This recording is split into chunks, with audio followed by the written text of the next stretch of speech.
بسم اللہ الرحمن الرحیم۔ انفارمیشن اینڈ اسپیچ کے معزز سامعین اکرام، السلام علیکم ورحمۃ اللہ وبرکاتہ۔ علماء فرماتے ہیں کہ محبت مال کی دو صورتیں ہیں۔ محبت مال کی پہلی صورت برا لالچ۔ ایک صورت یہ ہے کہ آدمی کے دل میں مال کی بہت محبت ہو، بندہ چاہتا ہو کہ میں راتوں رات امیر ہو جاؤں، میری فیکٹریاں ہوں، کوٹھی بنگلہ ہو، بینک بیلنس ہو، بڑی بڑی گاڑیاں ہوں، مگر مال کی اس بری محبت کی وجہ سے آدمی حرام کی طرف ہاتھ نہ بڑھائے، مثلا اپنی خواہشات کی تکمیل کے لیے رشوت کا لین دین نہ کرے، سود کی طرف نہ بڑھے، چوری چکاری نہ کرے، ناپ تول میں ڈنڈی نہ مارے، دوسروں کو دھوکہ نہ دے۔ غرض آدمی کے دل میں مال کی محبت تو ہے، مگر حرام پر ابھارنے والی محبت نہیں ہے، اسے حرص کہتے ہیں۔ یہ بھی نقصان دہ چیز ہے۔ اب ایک سبق آموز واقعے کو ہم سنتے ہیں۔ نبی آخر الزماں حضرت محمد مصطفیٰ صلی اللہ علیہ وسلم کی ظاہری زندگی مبارک کے زمانے میں ایک شخص تھا۔ آپ صلی اللہ علیہ وسلم کی خدمت میں حاضر ہوا کرتا تھا۔ اس نے کلمہ بھی پڑھا تھا، ایمان بھی قبول کیا تھا، امام الانبیاء صلی اللہ علیہ وسلم کی امامت میں نماز بھی پڑھا کرتا تھا، اور یہ اتنا پکا نمازی پرہیزگار تھا کہ حکیم الامت مفتی احمد یار خان علیہ رحمہ فرماتے ہیں، یہ دن رات کا اکثر حصہ مسجد نبوی شریف میں حاضر رہتا تھا، یہاں تک کہ اس کا لقب حمامۃ المسجد یعنی مسجد کا کبوتر ہو گیا تھا۔ یہ شخص معاشی لحاظ سے بہت غریب تھا۔ تفسیر صراط الجنان میں ہے کہ اس شخص نے نبی آخر الزماں حضرت محمد مصطفیٰ صلی اللہ علیہ وسلم سے درخواست کی کہ میرے لیے مالدار ہونے کی دعا فرمائے۔ نبی آخر الزماں صلی اللہ علیہ وسلم نے فرمایا، تھوڑا مال جس کا تو شکر ادا کرے اس بہت سے بہتر ہے جس کا شکر ادا نہ کر سکے۔ دوبارہ پھر اس نے حاضر ہو کر یہی درخواست کی اور کہا، اس کی قسم جس نے آپ کو سچا نبی نہ بنا کر بھیجا کہ اگر وہ مجھے مال دے گا تو میں ہر حق والے کا حق ادا کر دوں گا۔ حضور نبی کریم صلی اللہ علیہ وسلم نے دعا فرمائی، چنانچہ اللہ پاک نے اس کی بکریوں میں برکت فرمائی اور اتنی بڑی کہ مدینہ منورہ میں ان کی گنجائش نہ ہوئی۔ چنانچہ وہ لالچی شخص بکریوں کو لے کر جنگل میں چلا گیا اور جمعہ و جماعت کی حاضری سے بھی محروم ہو گیا۔ نبی آخر الزماں صلی اللہ علیہ وسلم نے اس کا یہ حال دریافت فرمایا تو صحابہ اکرام علیہم رضوان نے عرض کیا کہ اس کا مال بہت کثیر ہو گیا ہے اور اب جنگل میں بھی اس کے مال کی گنجائش نہ رہی۔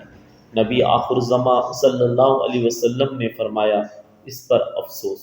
پھر جب آپ صلی اللہ علیہ وسلم نے زکوٰۃ وصول کرنے والے بھیجے تو لوگوں نے انہیں اپنے اپنے صدقات دیے۔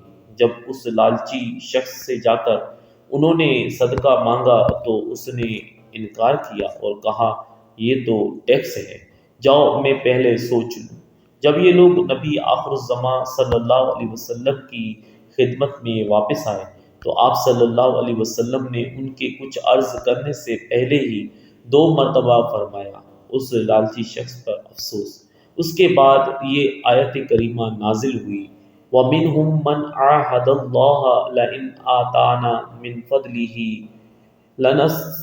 لَنَصَّدَقَنَّ وَلَنَكُونَنَّ مِنَ الصَّالِحِينَ فَلَمَّا آتَاهُم مِّن فَضْلِهِ بَخِلُوا بِهِ وَتَوَلَّوْا وَهُم مُّعْرِضُونَ۔ اور ان میں کچھ وہ ہیں جنہوں نے اللہ سے عہد کیا ہوا ہے کہ اگر اللہ ہمیں اپنے فضل سے دے گا تو ہم ضرور صدقہ دیں گے اور ہم ضرور صالحین میں سے ہو جائیں گے۔ پھر جب اللہ نے انہیں اپنے فضل سے عطا فرمایا تو اس میں بخل کرنے لگے اور منہ پھیر کر پلٹ گئے۔ اللہ اللہ، یہ ہے مال کی محبت کا نقصان۔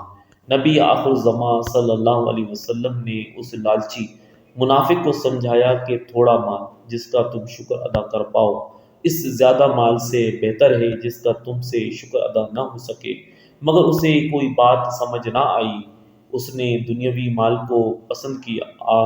وہی شخص جو دن رات کا اکثر حصہ مسجد میں گزارا کرتا تھا، جسے حمامۃ المسجد یعنی مسجد کا کبوتر کہا جاتا تھا۔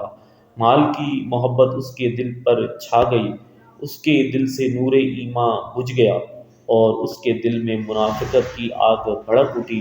اللہ پاک فرماتا ہے وَأَعْقَبَهُمْ نِفَاقًا فِي قُلُوبِهِمْ إِلَى يَوْمِ يَلْقَوْنَهُ، تو اللہ نے انجام کے طور پر اس دن تک کے لیے ان کے دلوں میں منافقت ڈال دی جس دن وہ اس سے ملیں گے۔ یعنی مال کی محبت کے سبب اس منافق نے کنجوسی کی، زکوٰۃ دینے سے انکار کیا۔ اس نے وعدہ کیا تھا کہ رب کریم مجھے مال عطا فرمائے تو میں اس کے حقوق ادا کروں گا۔ اس نے وعدہ خلافی کی، اللہ و رسول کے حکم سے منہ پھیرا تو اسے سزا ملی کہ اس کے دل میں منافقت گھر کر گئی۔ اس آیت کریمہ کی تفسیر میں آتا ہے کہ اس شخص کے طرز عمل یعنی بیہیویئر کو سامنے رکھ کر ہم اپنے حالات پر غور کریں۔ ہم میں بھی بہت سے لوگ ایسے ہیں جن کے پاس مال نہیں ہوتا، غربت کی زندگی گزار رہے ہوتے ہیں۔ وہ دعائیں کرتے ہیں اے اللہ پاک ہمیں مال عطا فرما، ہم اس مال کے ذریعے نیک کام کریں گے، غریبوں کی مدد کریں گے، بے سہاروں کا سہارا بنیں گے۔ مگر افسوس جب انہیں مال ملتا ہے ان کی غربت امیری میں تبدیل ہوتی ہے تو اللہ پاک سے کیے ہوئے سب وعدے بھول جاتے ہیں۔ مال کے ذریعے غریبوں بے سہاروں کی مدد کرنا تو دور کی بات، انہیں اچھی نظر سے دیکھنا بھی گوارا نہیں کرتے۔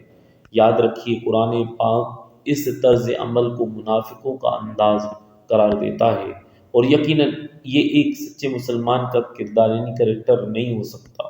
کاش مال و دولت کی محبت کی بجائے ہمیں دولت عشق رسول نصیب ہو جائے۔ آمین بجاہ النبی الامین صلی اللہ تعالی علی محمد۔ امید کرتے ہیں کہ آپ کو آج کی ویڈیو پسند آئی ہوگی۔ پسند آئے تو لائک اور شیئر ضرور کیجیے۔